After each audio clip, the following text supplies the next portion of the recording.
안녕하십니까? 이제 오늘 이제 3강 서양에서의 지식 중심 가치입니다. 지식이라는 것은 이성이죠. 이성의 역할이 뭐 지식을 쌓는 이런 뜻입니다. 이 학습 목표에서 3강의 학습 활동을 완수한 학습자는 새로운 시각에서의 서양에서의 지식 중심 가치를 이해하고 자신의 삶에 적용할 수 있을 것입니다. 이 서양에서의 지식 중심 가치를 설명할 때 내가 이 묶어서 몇 가지 묶음으로 내가 이야기하겠습니다. 그리고 이 다음에 동양 이야기를 할 때는 또 다르게 묶어갖고 이야기를 하겠습니다. 첫째 묶음이에요. 고대 철학에서 이 지식이 무언가에 대한 이 태동기가 있어요. 그리고 두 번째는 헬레니즘 로마 시대입니다. 이 지식하고 인간의 어떤 그 평화랄지 행복, 요것하고 연관지 있거든요. 그 다음에는 이 지식이 신하고 한번 결합하고요, 인간하고 결합하고 또 이런 현상이 있어요. 그러니까 신중심 사회가 있었고요, 르네상스 또 인간 중심으로 또 나가는 그런 시대가 있는데 한 묶음으로 또 했습니다. 그리고 그 다음에 이제 계몽 시대인데요. 지식을 어떻게 얻는 것이 가장 효과적인가 해가지고 이제 방법론을 그때 아주 엄청나게 이제 그쪽에 관심을 갖습니다. 그런 때가 한 번 있었고요. 그 다음에 이제 모든 것은 이 머릿속에다가 이 독일 관념론이라고 요 속에다 완전히 이제 꾸깃꾸깃 다 집어여요. 그 다음에는 인간이 만들어 놓은 이 지식에 의해서 이제 기계가 만들어지고 그러다 보니까 사람의 존재에 대한 회의감이 들어요. 그래서 이제 실존이라는 것이 이제 나오게 되면 실존 철학입니다. 그게 있고요. 이제 20세기 후반부에 와서는 이성이 해놓은 것이 이 갈등의 모든 요인이다 해가지고 상대적으로 감성 그 부분에 대해서 이 가치를 둬요. 이제 그렇게 된다면 기존에 소외됐던 뭐 여성이랄지 아니면은 유색인종이랄지 아니면은 뭐 소담론이랄지 이런 것에 이제 관심을 가지면서 기존의 것을 갖다 해체하려고 하는 그런 노력이 있는데 이것에 의해서 우리가 이제 새로운 어떤 그 미학을 만들 수 있는 이제 토대가 만들어지는데, 그런데 이 강에서는 이전에 헤브라이즘 이야기를 해버렸기 때문에 내가 여기서는 이야기 않겠습니다. 자, 그리고 이 서양은 생각들이 나라마다 다른 게 아니고요, 그냥 같이 묶어져 있어요. 지금도 EU로 해서 묶어졌지 않습니까? 미국 사상은 똑같아요. 서양은 아주 똑같습니다. 획일합니다. 한번 이야기 주제에서 그 미셀 푸코의 에피스테메라는 이야기를 한번 해보겠습니다. 이거 잘 한번 생각해 보세요. 그 미셀 푸코가 이제 서양의 포스트 모던 철학자예요. 그런데 그 사람이 썼던 말과 사물하고 지식의 고고학이라는 게 있는데, 이게 이제 뭔 뜻이냐면은 우리가 보통 이제 고고학을 할 때 지층 구조에 보면은 제일 밑에는 뭐 옛날에 구석기 유물이 나오고 그 다음에는 뭐 신라 것이 나오고 뭐 이런 식으로 시대마다 다른 에피스테메가 있다고 합니다. 이것은 각각 시대에 따라서 사람들의 사고방식이 상당히 다르다라는 어떤 규정인데, 특정 시대 문화를 갖다 규정하는 심층적인 규칙의 체계, 이걸 말하는데요. 철학 용어로 해서 이성에다가 바탕을 둔 걸 에피스테메라고 해요. 근데 반대로 감성의 바탕을 둔 것은 독서라고 해요. 억견이라고 합니다. 우리 파라독스 아시죠? 파라독스. 독선이란 뜻이죠. 아주 안 좋아요. 소위 말해서 우리가 감각, 감성에 대해서 이거 정말로 좋게 생각하지 않아요.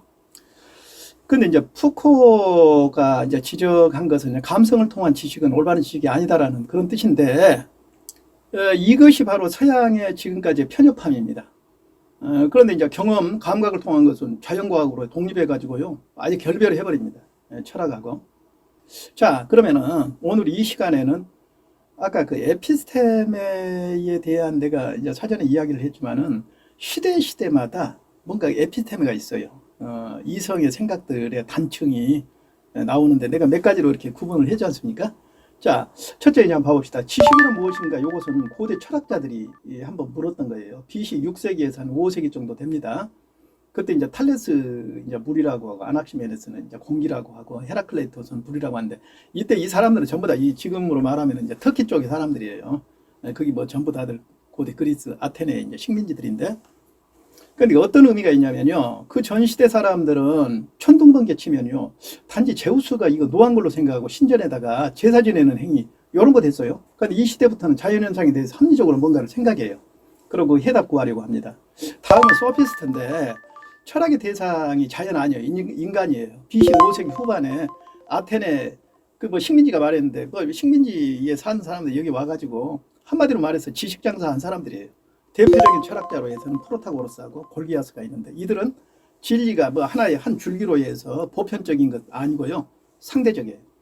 그러니까 이 프로타고라스는 사람은 곧 만물의 척도다, 이렇게 해버리면 어떻게 됩니까? 그러면 프라타고라스하고 골기아스가 절대적인 어떤 보편적인 진리 아니고 서로 말싸움은 누가 이길까요? 그 뭐 해답이 없겠죠. 그래서 소피스트의 상대주의 입장이, 그 소크라테스가 봐보니까 아주 그 사회를 갖다가 혼란하게 한다고 생각하고, 이때 지식의 보편주의를 내세우게 됩니다. 뭐 지덕합일이라는 그런 말을 하는데, 이건 뭔 말하고 똑같냐면요, 우리 학교에서 우리 반에서 제일 공부 잘한 놈이 제일 그 덕이 있다라는 거예요. 그리고 박사학위 있는 사람이 가장 덕이 있어요. 그건 아니겠죠. 아무튼 그랬어요. 거기에서부터 이성 중심의 이 단초가 깨어집니다. 그 제자 있죠. 제자 이 플라톤도 여기하고 같은, 이 사람은 이데아를 말했고요. 그런데 이상과 현실을 갖다가 둘로 나누어요. 서구 이성 중심의 이분법적 사고의 이 출발점이 되는데 아주 중요해요, 플라톤. 그런데 플라톤 제자 아리스토텔레스는 그 현실주의 입장을 또 취해요. 자, 그 다음에 우리가 두 번째는 이 헬레니즘인데요. 헬레니즘하고 로마하고는 거의 같이 봐야 됩니다. 왜 그러냐면 그 전까지만 하더라도 이제 그리스가 무너졌죠. 망했죠. 그 다음에 상당히 혼란기가 옵니다. 이때 이 디오게네스라고 하는 그 견유학파가 있는데, 그때 그 사회 혼란한 환경의 마음에 이제 평화를 구하려고 하는 그런 테마가 있는데, 이것은 갖다가 인간 중심으로 해서 한번 행복을 찾으려고 해요. 그런데 이것은 단순하고 간소한 생활을 갖다 추구하는 거예요. 한마디로 말하면 미니멀리즘입니다. 미니멀리즘. 그러니까 즉 개와 같이 단순하고 소박한 생활, 이것을 의미해요. 그 다음에 이제 제논이 있습니다. 제논은 금욕주의인데 이것보다 스토아파다고 그래요. 이것이 유물론하고 범식론하고 상당히 좀 더 관계성이 있습니다. 이것은 금욕하고 평정, 이런 것을 하는 현자를 갖다가 최고의 선으로 보았는데, 딱 어디 생각하면 되냐면요, 스님 생각하면 딱 스토아파하고 딱 어울려요. 그러잖아요. 냉철한 지식 있죠? 그런데 생활은 갖다 검소하죠. 그 스토아적인 사람들이에요. 그런데 이때 에피쿠로스 학파가 있습니다. 이거 좀 특별해요.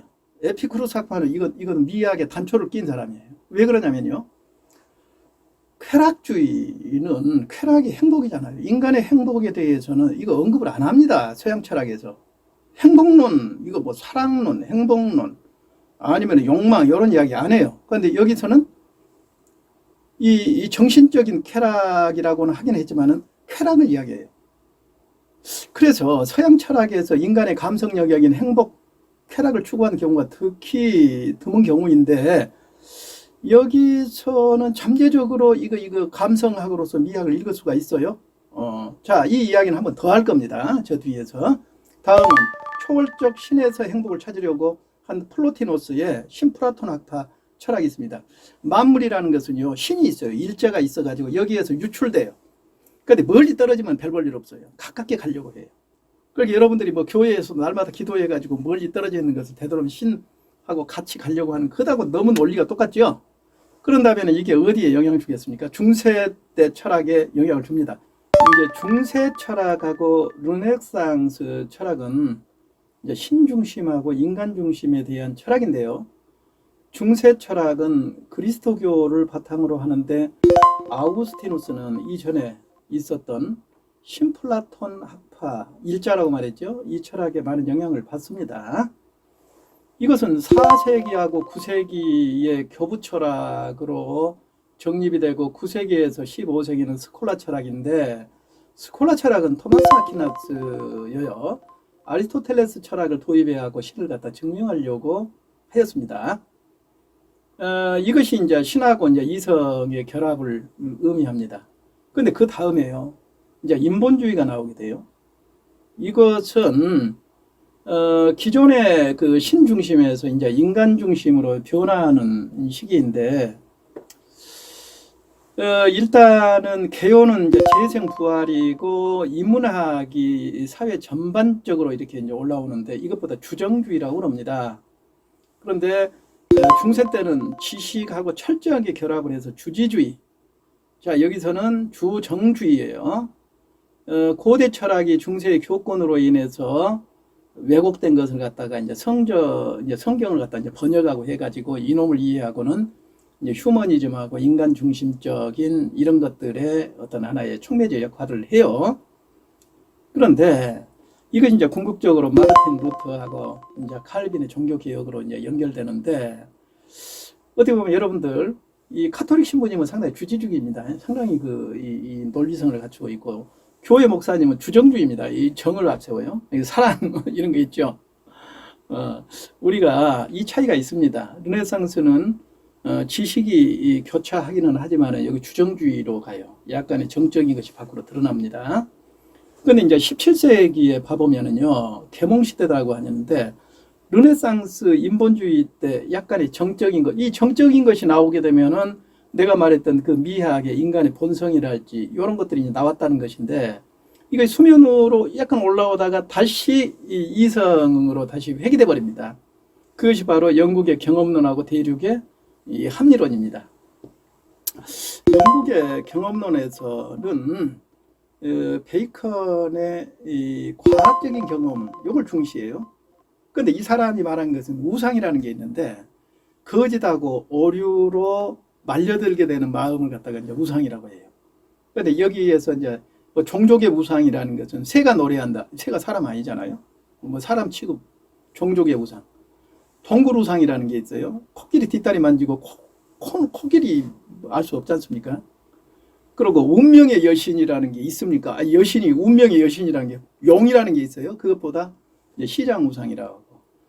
그때 당시에 지구가 지금 현재 여기 태양을 돌고 있는데 하늘이 돈 줄 알았어요. 이 천동설, 이것보다 극장 우상이라고 합니다. 그래가지고 이런 우상 버리고 우리가 기나법을 활용해야 된다고 했습니다. 기나법은 뭐냐면요, 뭐 사자 발 달리고 말도 발 달리고 사람도 발 달리고, 이거 동물이죠. 발 달렸으니까. 그런 뜻이에요. 그렇게 해서 지식을 경험을 통해서 하나씩 주워 담는 것이 이제 귀납법적인 하나의 경험론자들이 그렇게 취하는 거예요. 그런데 이때 로크 있지 않습니까? 로크도 경험론인데 영국 사람이에요. 인간 백지설이라고 해서 타블라라사라는 말을 합니다. 인간은 백지 상태로 태어났는데 경험에 의해서 지식이 하나씩 축적된다, 그런 의미입니다. 그 다음에 흉이라는 사람이 있어요. 우리가 객관적으로 믿어왔던 이런 과학 원리, 이거 우리도 학교에서 과학의 원리는 우리가 전부 다들 믿지 않습니까? 그런데 이 사람은 인과관계에서 오히려 관습에 의해서 길들여진 관념의 다발이라고 해가지고 과학의 지각을 둔 이성, 이걸 회의했어요. 이거 말이라 됩니까? 그렇게 되면 우리가 경험한 거 전부 다 회의할 수밖에 없죠. 그런데 이것도 맞은말이에요. 물컵에가 우리가 이제 빨대를 해놓으면 빨대가 굽어지게 보여요. 그런데 분명히 구워진 건 아니거든요. 굴절됐거든요. 그러니까 이거 회의론에 빠질 수도 있어요. 자, 다음은 대륙의 합리론에 대한 이야기입니다. 여기는 데카르트가 나오죠. 데카르트는 나는 생각한다, 고로 존재한다, 코기토 에르고 숨이라고 한데, 이 방법적 회의인데요, 이 확실한 존재, 이 신이 있어요. 신 대신에 내 자아 속으로, 본유관념 속으로 들어와 가지고 내가 이제 나를 갖다가 철학의 중심에 둔 거예요. 이것이 바로 데카르트 사상입니다. 이 합리론인데, 그럼 그 다음에는 스피노자가 있습니다. 스피노자는 인격신 아니에요. 모든 자연은 다 신이에요. 이 범신론이에요. 이렇게 돼버리면은 유물론 된 거예요. 그리고 이건 무신론적 입장이 돼버립니다. 그리고 라이프니츠는 이 단자라고 그랬어요. 단자라는 것은 뭐 원자하고 똑같은데, 이것이 상충 안 하면서 다 이렇게 돌아가고 있는 것은 어떤 하나의 예정 조화에 의해서 이미 그렇게 돼 있다고 해서 예정 조화 개념을 갖다가 도입한 철학자입니다. 이 사람들은 전부 다 합리론자들이에요. 자, 오늘 여기까지 내가 좀 정리를 한번 해보자면은, 그 이성 있지 않습니까? 처음에 출발할 때부터 중간에 뭐 중세의 어떤 신중심 사회도 이렇게 지나면서 그 인식을 갖다가 지식을 갖다 확장하기 위해서 예, 뭐 데카르트도 있고 베이컨도 이야기를 했습니다. 어떻습니까? 서양 사람들 참 정말로 이성에 대한 참 맹신에 가까운 이성 이걸 중시합니다. 자, 오늘은 여기까지입니다.